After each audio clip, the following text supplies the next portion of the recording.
के पन्ने में आप रमना का इतिहास रच दीजिए, परिवर्तन लाइए और भ्रष्ट विधायक भानु प्रताप शाही को उखाड़ फेंकने का काम कीजिए। निवेदन के साथ करना चाहता हूं। आप देखिए, अभी सनातन की चर्चा हो रही थी। सनातन की चर्चा होनी चाहिए। ये सनातन की चर्चा कब भानु प्रताप शाही कर रहे हैं? जब इन्होंने अपना चूल्हा बदला। जब नौजवान संघर्ष मोर्चा के थे तो जब ईद का जब त्योहार होता था तो टोपी लगा करके मुसलमान भाई वाला बैठ के इफ्तार पार्टी करवाते थे, नमाज पढ़ने का काम करते थे। लेकिन जब भारतीय जनता पार्टी का चूल्हा बदल गया तो इनको सनातन याद आने लगा। इनको सनातन याद आने लगा। आदरणीय भाइयों, अभी हमारे ताहिर जी कह रहे थे, आप बताइए सनातन का क्या धर्म है? जो यहाँ पर जितने लोग यहाँ पहुंचे हैं, सनातन का धर्म है कि अगर भाई भाई लड़ता है तो उसको रोको। कोई गरीब परिवार किसी मुसीबत पे पड़ता है तो उसको बचाओ। दिन रात सनातन धर्म का पालन करो। और एक चीज मैं बता देना चाहता हूं कि दुनिया का कोई ताकत नहीं है जो सनातन को मिटा सके। इस बात को मैं कहना चाहता हूं। आज हम लोग को कह रहे हैं, हम लोगों को हम लोगों को पाठ पढ़ा रहे हैं। आप बताइए, हमको लगता है कि यहाँ के लोग मथुरा गए हैं कि नहीं? गए हैं ना? आप लोग गए हैं कि नहीं मथुरा? गए होंगे।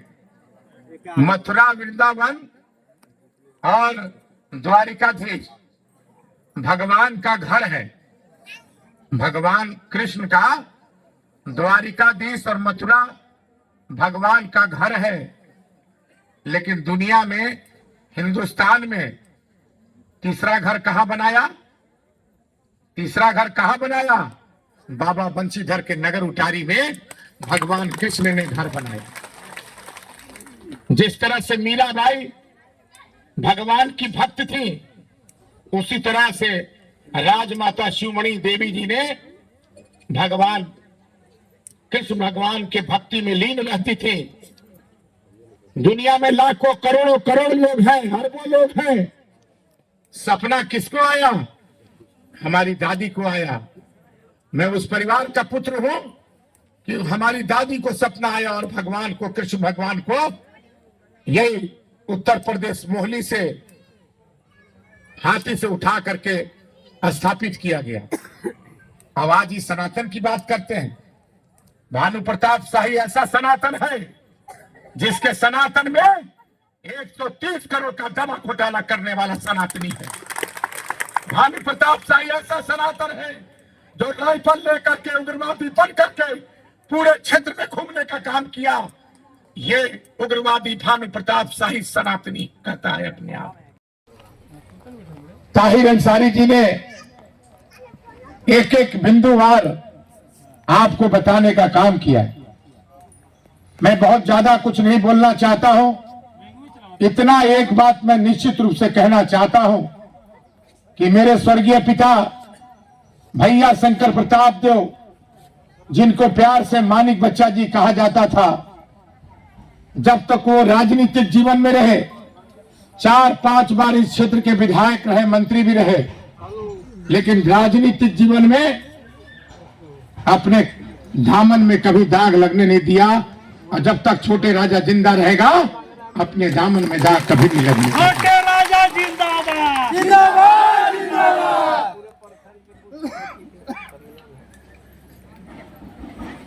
आज ये जो चुनाव होने वाला है, ये चुनाव एक चुनौती है। और इस चुनौती में